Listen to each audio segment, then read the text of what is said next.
주시는 말씀은 요한복음 7장 14절부터 24절까지 말씀입니다. 제가 주는 성경 신약성경 155쪽입니다. 요한복음 7장 14절부터 24절까지 우리 한 절씩 기록합니다. 제가 한 절 읽고 여러분 한 절 읽고 우리 한 절씩 기록하겠습니다. 이미 명절의 중간이 되어 예수께서 성전에 올라가사 가르치신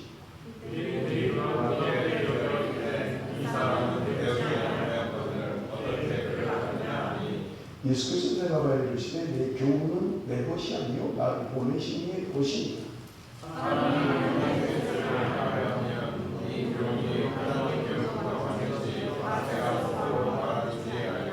스스로 말하는 자는 자기 영광만 구하되 보내신 이의 영광을 구하는 자는 참되니 그 속에 불의가 없느니라. 모세가 너희에게 율법을 주지 아니하였느냐 너희 중에 율법을 지키는 자가 없도다. 너희가 어찌하여 알려주지 아니하느냐. 무리가 대답하되 당신은 귀신이 들렸도다. 누가 당신을 죽이려 하나이까. 예수께서 대답하여 이르시되 내가 한 가지 일을 행하매 너희가 나를 말미암아 산상이 들어가는도다. 모세가 너희에게 할례를 행하였으니 그러나 할례는 모세에게서 난 것이 아니요 조상들에게서 난 것이다. 그러므로 너희가 안식일에도 사람에게 할례를 행하느니라. 모세의 율법을 범하지 아니하고 사람이 안식일에도 할례를 하는 일이 있거든 내가 안식일에 사람의 도시를 건전하게 한 것으로 너희가 내게 어려워하느냐. 외모로서 판단하지 말고 공의롭게 판단하라 하십니다. 아멘. 요한복음을 설교하면서 계속해서 말씀드렸습니다만 요한복음 안에는 7가지 주님이 행하신 기적에 대한 내용이 기록되어 있다 이렇게 말씀드렸어요. 그리고 또 하나는 뭐냐면 요한복음에 예수님께서 자기 선언을 하시는 것을 우리가 볼 수 있어요. 우리가 이미 첫 번째 예수님의 자기 선언이 6장에 기록되어 있어요. 그래서 나는 생명의 떡이다 이렇게 예수님이 말씀을 하셨던 거예요. 나는 세상의 빛이다. 나는 선한 목자다. 이런 이야기들을 요한복음에 7번 하시는 것을 우리가 볼 수 있어요. 그래서 나는 무엇이다 라는 말이 헬라어로는 에고에임이라는 말이에요. 그래서 이 에고에임이라는 나는 무엇이다 라는 말이 요한복음 안에 7번 기록되어져 있다. 여러분 이렇게 이해를 하시면 될 것 같아요. 7가지 기적의 사건은요 이미 우리가 7장 읽었습니다만은 6장까지 5번의 예수님의 기적의 내용이 기록되어져 있는 것을 우리가 볼 수 있습니다. 그리고 6장에 예수님이 첫 번째로 자기 선언이 기록되어 있는데 나는 생명의 떡이다 라고 말씀함으로 말미암아 이제 예수님의 자기 선언이 시작되고 있는 것을 우리는 볼 수 있는 것입니다. 그런데 여러분 지금 우리가 성경 말씀을 매일 공부를 잘 이해하고 묵상하시는 분들은 이해할 거예요. 예수님께서 내가 생명의 떡이다. 너희들이 이 생명의 떡을 먹어야 영생할 수 있다라고 할 때 사람들은 예수님 말씀을 잘 이해를 못했습니다. 그래서 성경을 보면 많은 사람이 예수님 곁을 떠났다라고 성경을 기록하고 있는 것을 우리는 볼 수 있어요. 따르는 많은 사람들이 이제 다 떠나고 예수님의 12제자, 12사도만 남아있는 상황에서 오늘 본문을 이야기하고 있는 것을 여러분 기억을 하셔야 합니다. 우리가 14절부터 읽었습니다만은 1절을 7장 1절을 우리 한번 보겠습니다. 7장 1절 그 후에 예수께서 갈릴리에서 다니시고 유대에서 다니려 아니하시면 유대인들이 죽이려 하니라. 왜 유대인들이 예수님을 죽이려고 하느냐? 6장에 38년 된 병자를 주님이 고치셨던 거예요. 베데스다 연못에서 주님이 38년 된 병자를 고치신 거예요. 그런데 그날이 안식일이었다고 지난주에 말씀드렸죠. 그러니까 유대인들이 네가 왜 안식일을 범하느냐 하는 것 때문에 지금 예수님을 죽이려 하고 있다라고 성경은 기록하고 있는 것을 우리는 볼 수 있는 것입니다. 그래서 예수님이 지금 유대를 떠나서 갈릴리로 가서 활동을 하고 계신 것을 우리는 볼 수 있어요. 그런데 주님이 지금 자기를 죽이려고 하는 것 때문에 다른 지방으로 갔느냐 하면 그렇지 않아요. 여러분 오늘 본문이 이야기하는 건 뭐냐? 주님이 말씀하시는 거예요. 내 때가 아직 되지 않았다.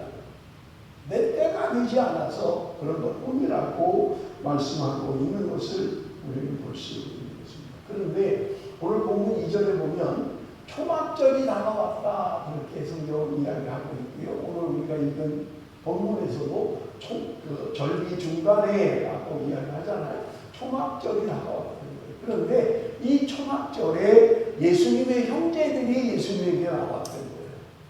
그러면서 그들이 이렇게 이야기를 해요. 3절, 4절 우리 한번 같이 읽어봅니다. 3절, 4절 말씀 다 같이 시작. 형제들이 예수께 이르되 당신이 하나님의 일을 사적으로 보게 여기를 스스로 하나님의 일을 하면서 저주하게 하는 사람이 없나니 이 일을 행하려 하거든 자신의 세상에 나타내서 하니. 여러분 초막절이라고 하는 것은 유대인들이 지키는 3대 절기 가운데 하나예요. 6월절을 그들은 지키고요. 초막절을 지키고요. 7절을 지키게 됩니다. 그런데 이 초막절이 굉장히 중요한 의미를 가지고 있어요. 왜냐하면 이 초막절은 장막절이라고도 이야기를 하고요. 우리로 말하면 추수감사절 같은 거예요. 그렇게 의미가 있잖아요. 우리 한국 분들도 무슨 명절에 고향을 떠나서 이동하고 추석이 되면 고향을 떠나서 뭐 대이동이 시작되는 게 명절이잖아요. 이스라엘 사람들도 이 3대 절기를 굉장히 중요하게 여겼던 거예요. 그래서 이 초막절에 지금 사람들이 유대로 예루살렘 성전으로 모인 것을 우리는 볼 수 있는 것입니다. 그러니 여러분 지금 예수님의 형제들이 이 초막절에 예수님에게 하시는 말씀이 뭐냐면 지금 여기 이러고 있지 말고 지금 유대로 가서 큰 도시, 그 당시 예루살렘 성전이 있는 거기가 제일 큰 도시잖아요.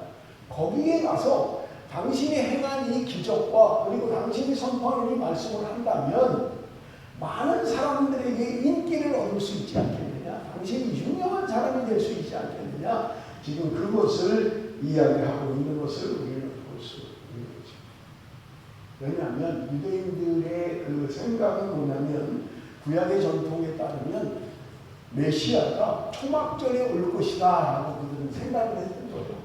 그러니까 예수님의 형제들이 당신이 여기 있지 말고 지금 성전으로 올라가서 지금 예루살렘으로 가서 그 놀라운 기적과 이적을 해간다면 많은 사람이 따르게 될 거고 당신은 지금보다 훨씬 더 유명한 사람이 될 것이 아니냐라고 하는 것을 이야기하고 있는 것을 우리는 볼 수 있습니다. 인간적인 생각으로 보면 그들의 말이 맞는 말이에요. 큰 도시로 나가서 사람들이 훨씬 많이 모일 수 있는 곳에 예수님이 기적과 이적을 행한다면 수많은 사람들이 따를 것은 자명한 일입니다. 그러니까 그들에게 지금 예수님의 형제들이 그렇게 요청하는 거예요. 지방 이런 데서 이러지 말고 좀 큰 대도시로 가서 그리고 능력을 행하면 수많은 사람들이 몰려들 것이 아닙니까? 라고 이야기하는 거예요. 예수님이 40일 금식할 때 마귀가 와서 유혹했던 게 있어요. 그 중에 하나가 뭐냐면 성전에서 뛰어내리라는 거예요. 그러면 그 기적을 보고 주님이 성전에서 뛰어내리면 성경에서 말하는 것처럼 죽지 않고 천사들이 받을 거라는 거예요. 그러니까 당신이 성전에서 뛰어내려서 살아나면 많은 사람들이 그 기적을 보고 따를 것이 아닙니까? 그러니까 성전 꼭대기에서 뛰어내리십시오 라고 요청했던 거죠. 사람들은 기적과 이적을 통해서 유명해질 수 있고 많은 사람을 불러모을 수 있을 것입니다. 그런데 주님은 내 때가 되지 않았다라고 이야기하고 계십니다. 구원이라고 하는 것은요, 십자가가 없는 구원은 없습니다. 그래서 유명한 말이 있잖아요. No cross, no crown. 십자가가 없는 영광은 없어요. 십자가가 없는 멸류관은 없다라는 말입니다. 여러분, 오늘 우리는 크라운을 얻기 원해요. 영광을 얻기 원합니다. 칭찬받기 원합니다. 사람들에게 정말 박수받기를 원하는 거예요. 그런데 그것은 희생이 없이 여러분 불가능한 일인 것을 우리는 볼 수 있는 것입니다. 그런데 마귀는 우리에게 언제나 유혹해요. 지름길로 가라는 거예요. 빨리 갈 수 있는 길로 가라는 거예요. 그래서 수많은 사람들이 남보다 빨리 가기를 원하고요. 그래서 최고가 되기를 원합니다. 높은 자리로 가기를 원합니다. 최고가 되기를 원하고 최신이 되기를 원합니다. 그런데 여러분, 희생이 없는 최고, 자기 희생이 없는 최신이라는 건 없다는 거예요. 십자가가 없이 여러분 우리는 영광의 멸류관을 차지할 수 없다라는 말입니다. 주님이 우리를 위해서 죽으셨기 때문에 내가 구원을 얻었다라고 하는 분명한 사실인 것입니다. 주님은 그들을 향하여 말합니다. 6절 7절 보세요. 예수께서 이르시되 내 때는 아직 이르지 아니하였거니와 너희 때는 늘 준비되어 있느니라. 세상이 너희를 미워하지 아니하되 나를 미워하나니 이는 내가 세상의 일들을 악하다고 증언한다. 주님이 말씀하시는 거예요. 내 때가 아직 되지 않았다는 거예요. 주님이 말씀하시는 내 때라는 것은 십자가의 죽음을 통한 영광을 이야기하고 계신 것을 우리는 볼 수 있습니다. 그러면서 하시는 말씀이 세상이 나를 미워하는 이유는 내가 세상을 악하다고 하기 때문에 세상이 나를 미워한다라고 말씀하고 있는 것을 우리는 볼 수 있습니다. 여러분 우리도 그렇잖아요. 신앙생활 하면서 세상과 타협하고 적당히 살아가면 세상 사람들은 나를 좋아합니다. 그런데 무슨 일이 있을 때마다 뭘 할 때마다 말씀입니다. 말씀이 그렇지 않습니다. 우리 신앙으로 살아야 됩니다. 그러면 세상 사람들은 좋아하지 않는 거예요. 조롱합니다. 너만 왜 특별히 예수 믿으려고 그래? 너만 왜 교회를 그렇게 다니려고 그래? 대충 해, 적당히 해 라고 세상은 우리에게 요구합니다. 내가 바른 말을 하지 않고 적당히 하면 사람들은 좋아해요. 좋아합니다. 제가 일부 예배 때도 이야기를 했어요. 예배에 늦는 부부를 향해서 다음부터 예배 늦지 말라. 저도 알아요. 말 안 하면 칭찬받는 거 알아요. 굳이 내가 그럴 이유 없어요. 그럼에도 불구하고 이야기를 해야 되는 게 뭐예요? 여러분 우리가 사람과의 약속도 철저하게 지키려고 하잖아요. 여러분 친구하고 뭐 몇 시에 만나자 그랬는데 늦으면 그냥 다 괜찮나요? 10분 20분 늦어도 아무 관계 없어요. 세상 사람도 뭐라 하잖아요. 너 약속 몇 시에 했냐? 너 왜 이제 와? 왜 늦어? 라고 하지 않겠냐고요. 우리가 하나님 앞에 예배 이 시간에 드리겠습니다. 12시 반에 2부 예배를 드립니다. 했으면 그 시간 전에 와야 되잖아요. 예배가 시작한 다음에 오는 거 어떡하라는 거예요. 사람이 하나님의 뜻을 행하면 이 교훈이 하나님께로부터 왔는지 내가 스스로 말하는지 아니라 스스로 말하는 자는 자기 영광만 구하되 보내시는 영광을 구하는 자는 참되니 그 속에 불의가 없느니라. 사람들은 저 사람이 어디에 속한 사람이야? 저 사람이 지금 공부를 얼마나 한 사람이야? 그래서 바울도 이야기하잖아요. 나는 가말리엘 문화에서 공부를 했다. 이게 그 당시에는 굉장히 인정받는 오 그래? 가말리엘? 오. 사람들은 그렇게 생각을 하는 거예요. 그런데 주님이 지금 말씀하십니다. 내가 가르치는 것은 나의 교훈은 내가 하는 게 아니라 하늘로부터 아버지가 나에게 하시는 것입니다. 보내신 이의 것입니다 라고 이야기합니다. 그러면서 하시는 말씀이 사람이 자기의 말을 할 수 있다는 거예요. 그 사람은 자기 영광을 구하는 사람이라는 거예요. 하나님의 영광을 구하는 사람은 자기 말을 하지 않는다라고 이야기합니다. 뭔가 하나님의 뜻이라고 하면서 자기 말, 자기 뜻, 자기 계획 이걸 자꾸 이야기하는 거예요.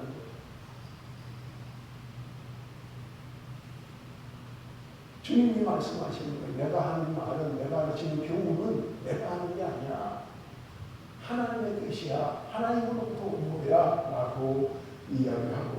것을 우리는 볼 수 있습니다. 여러분, 때로 진리를 선포해야 될 사람, 진리를 말해야 될 사람이 자기 영광, 자기 생각, 자기 뜻, 자기 계획, 그것을 말한다면 하나님은 기뻐하지 않습니다. 하나님의 말씀은 가감없이 선포해야만 하는 것입니다. 가감없이 전해야만 하는 것입니다. 여러분, 우리는 어떨 때 권위를 인정합니까? 어떨 때 권위를 인정해요? 내가 아무개 유명한 사람의 사사를 받은 사람이다. 또는 내가 그 사람부터 기술을 전수했다. 그리고 우리는 권위를 인정해요. 내가 누구의 제자다. 내가 누구로부터 전수받은 사람이다. 라고 하면 인정합니다. 그런데 여러분, 하나님의 말씀을 선포하는 사람에게 있어서 중요한 것은 무엇입니까? 모든 권위는 하나님의 말씀에 있다는 것을 인정하는 거예요.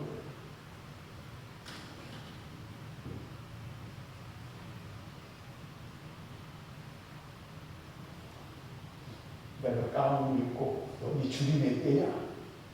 내가 박사가 몇 개냐? 라는 게 사람들에게 권위를 준다고 생각합니다. 내가 남다른 발명이 있다고 생각하는 것이 사람들에게 권위를 받는다고 생각합니다. 하나님의 말씀을 전하는 것에 있어서 여러분, 그 어떤 권위도 없어요. 하나님의 말씀 자체가 권위인 것입니다. 거기다 뭔가를 첨가하고 뭔가 맛있게 요리를 하듯이 뭔가를 첨가해서 듣기 좋게 그렇게 전한다고 해서 그 말씀이 참이 되는 것은 아니라는 거예요.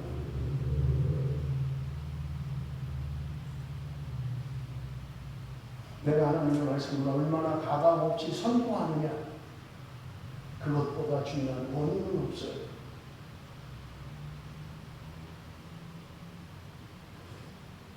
여러분들 주일날 교회 나와서 예배하는 목적이 무엇입니까? 목사의 탁월한 어떤 상식을 듣기 위해서 오는 게 아니잖아요. 목사의 어떤 탁월한 식견을 듣기 위해서 여러분 오시지 않잖아요.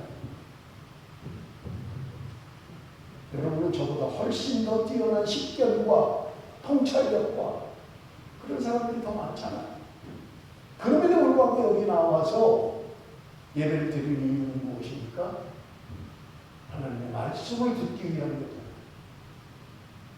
내가 가지고 있는 어떤 재능, 내가 가지고 있는 어떤 학식, 내가 가지고 있는 어떤 재미, 적당히 조미료 하듯이 양념을 해서 듣기 좋게, 여러분, 그게 제가 하는 설교가 아니잖아요. 그러면 세상에 보면 얼마든지 많이 있습니다. 목사님도 웃기는 사람들이 있어요. 설교하면서 웃겨요.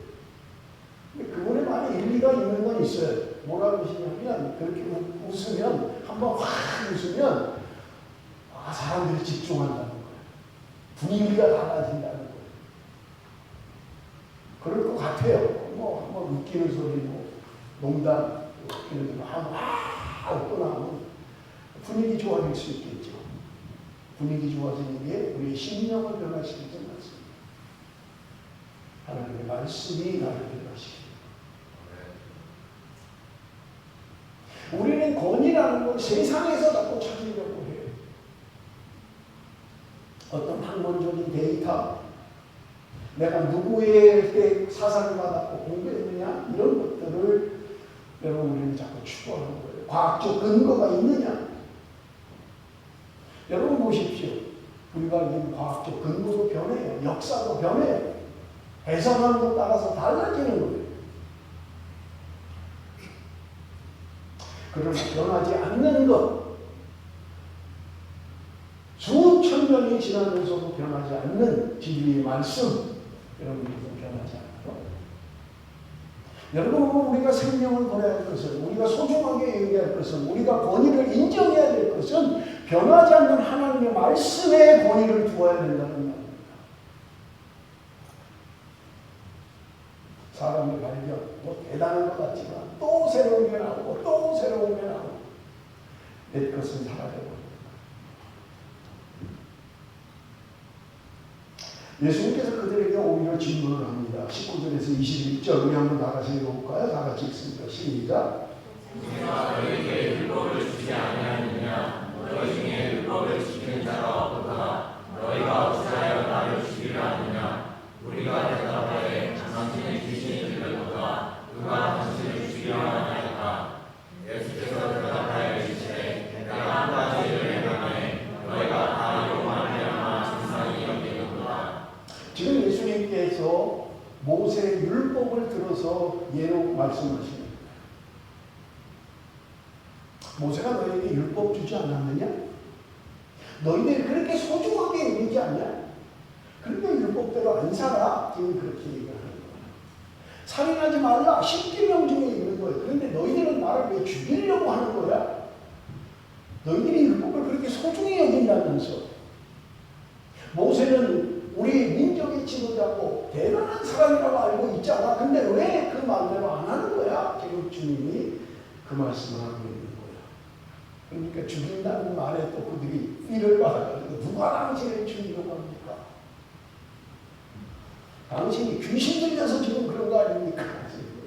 예수님에게 귀신 들렸다는 거예요. 22절에서 24절입니다. 모세가 너희에게 할례를 행했으니 그러나 할례는 모세에게서 한 것이 아니고 조상들에게서 한 것이다. 그러므로 너희가 안식일에서 사람에게 할례를 행하느니라. 모세의 율법을 범하지 아니하려고 사람이 안식일에도 할례를 받는 일이 있거든. 내가 안식일에 사람의 전신을 건전하게 한 것으로 너희가 내게 노여워하느냐. 외모로 판단하지 말고 공의롭게 판단하라 하십니다. 지금 예수님이 아주 논리적으로 말씀하시는 거예요. 모세가 너희들에게 할례를 행하지 않았어? 그런데 모세가 만든 거 아니야. 할례는 아브라함 때 생겼잖아요. 조상들 때 있었던 거야. 지금 그 얘기를 하고 있는 거야. 그러면서 하시는 말씀이 뭐냐? 너희들이 안식일에도 할례를 행하지 않아? 그런데 내가 안식일에 38년 된 병자를 고친 것, 그것은 생명을 살리는 일인데 너희가 그것 때문에 왜 나를 죽이려고 하는 거야? 너희들 모순 아니야 스스로? 너희가 율법을 그렇게 소중히 여기면서 그렇게 소중히 여긴다고 생각하면서 너희들은 왜 율법을 지키지 않니? 그 얘기를 하고 있는 거예요. 그러면서 하시는 말씀이 외모로 판단하지 말고 공의롭게 판단하라 라고 말씀하고 있는 것입니다. 그래서 제가 24절의 말씀을 근거로 설교 제목을 공의롭게 판단하라 라고 설교 제목을 정했습니다. 레위기 12장에 보면 할례를 행하는 날짜를 지정하고 있어요. 아기가 태어나면 8일째 되는 날 할례를 행하라는 거예요. 여러분, 할례라고 하는 것은 이스라엘 사람들은 대단히 소중하게 여기는 거예요. 자기들의 자부심이에요. 아이덴티티입니다. 나는 할례 받았어. 나는 할례 받은 백성이야. 자부심을 가지고 있는 거예요. 그런데 주님은 말씀하십니다. 너희들이 그렇게 소중하게 여기는 그 율법, 그 안식일에 8일째 내 아들을 할례를 행해야 될 것 같으면 그날이 안식일을 할지라도 너희들 행하지 않아? 그런데 내가 안식일에 38년 된 병자를 고치는데 너희들 왜 나를 죽이려고 하는 거야? 모순 아니니? 스스로 말씀하고 있는 것을 우리가 볼 수 있습니다. 외모로 판단하지 마라. 외모라는 이 단어는요, 모양새, 외관 이런 말입니다. 사람이 겉으로 사람을 판단하는데 모습만 보고 겉모습만 보고 판단한다는 거예요. 그런데 여러분 예수님을 보십시오. 그는 어떤 외모를 가지고 있고 어떤 외관을 가지고 있습니까? 사람들이 판단하는 그 기준에 하나도 합격이 없어요. 그는 벌써 태어난 게 갈릴리 나사렛에서 태어났습니다.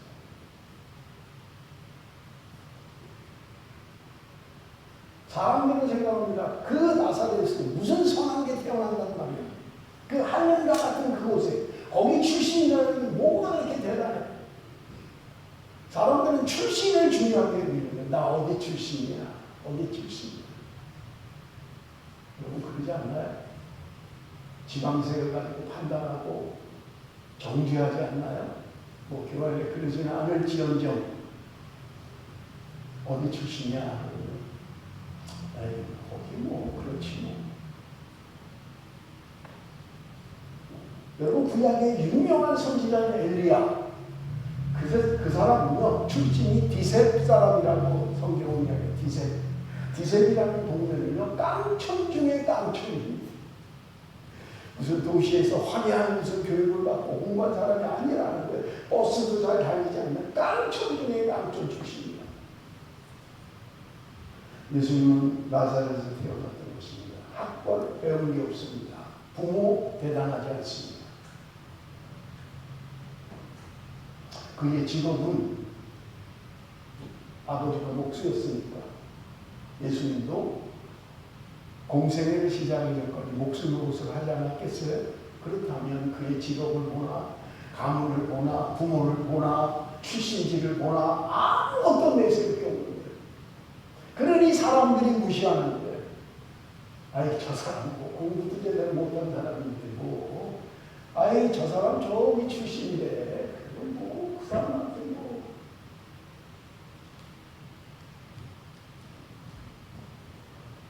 여러분 우리는 어떻습니까? 사람은 외모로 판단하지는 않습니다.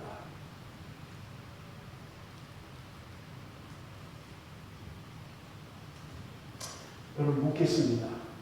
누군가 우리 교회에 고급 승용차를 타고 탁 들어와서 고급 양복에 고급 옷을 입고 뭐 여자분들은 특히 고급 핸드백을 들고 감히 넘볼 수 없는 고급. 전에 한번 구미진 집사님께 얘기하더라고. 나는 그렇게 비싼 것들이 있는 줄 몰랐어요. 뭐 몇 개 사는데 밀리언 막 이런데요. 그냥 뭐 산다는 거에 사람이지. 그런 사람이 VVIP라고 그러겠죠. 사람은 외모로 판단하는 거예요. 그 사람이 어떤 차를 타냐, 그 사람이 뭘 가지고 있느냐, 그 사람이 직분이 뭐냐, 그 사람이 어떤 사업을 하고 있느냐 라는 것을 가지고 사람을 판단하는 거예요. 오늘 우리 교회는요 혹시 그러지 않을까요? 누군가 정말 돈 많은 얼마를 말해야 될지 몰라서 헌드레드 밀리언을 가지고 있는 부자가 나타난다면 여러분 어떻게 대하시겠어요? 어떻게 대하시겠냐고. 손님이 왜 이러는데 지금 진짜야? 아무렇지도 않을 것 같아. 어휴 대단합니다. 네가 목소리가 낫다 야. 나는 밀리언가에서 요리 오십시오. 여기 준비되어 있습니다. 이렇게 하지 않겠냐고요. 우리 성경을 한번 보겠습니다. 야고보서 2장 3절 4절 한번 같이 봅니다. 야고보서 2장 3절 4절 다 같이 읽습니다. 시작.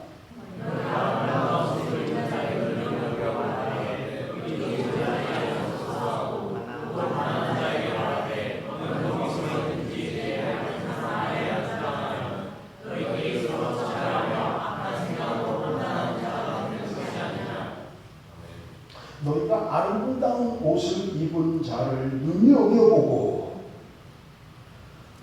말하되 여기 좋은 자리에 앉으소서 라고 한다면, 그리고 가난한 사람에게 어디 아무데나 앉으세요. 뭐 없으면 그냥 나가도 괜찮아요. 그냥 뭐 하시든지 라고 한다면 너희 스스로 너희를 차별하는 것이 아니다. 돈 많은 사람, 뭔가 있어 보이는 사람들로 앞으로 오십시오. 가난한 사람, 거기 있든지 말든지 뭐 나가도 괜찮고요. 혹시 그러지는 않느냐라고 하는 것입니다.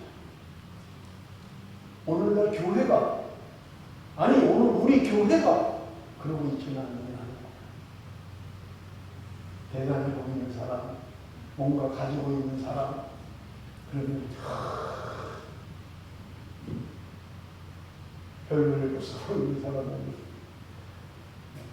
저 뒤에 좀 앉아있다 가든가 뒤에 있는 사람이 그렇다는 건 아니에요. 그렇게 한다면 너희스스로 차별하는 것이 아니냐라고 하는 것입니다.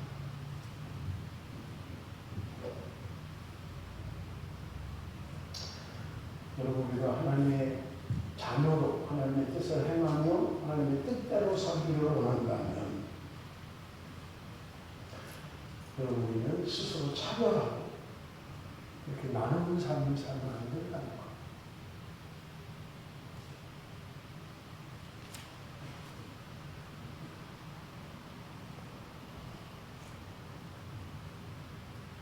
여러분, 혹시 우리 교회가 사람을 차별하고 있지는 않습니까?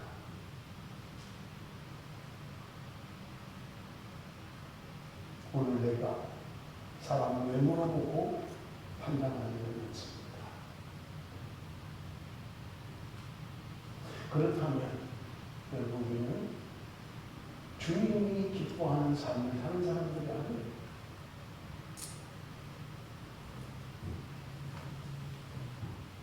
교회 안에서도 수없이 분열되는 이유가 무엇입니까? 끼리끼리 모이는 거예요. 아, 저 사람은 나하고 참 말이 통해. 뭐 말하면 아주 척척 잘 맞아. 저 사람은 나하고 같은 지방 출신이야. 뭐 그런 것 때문에 사분오열되는 거 아닌가요?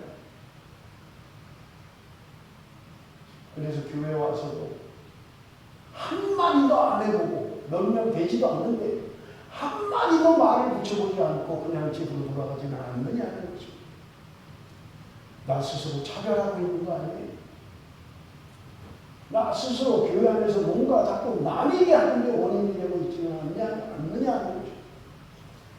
하나님 기뻐하는 거예요. 말씀을 해주십니다. 주님은 오늘 우리에게 말씀하십니다.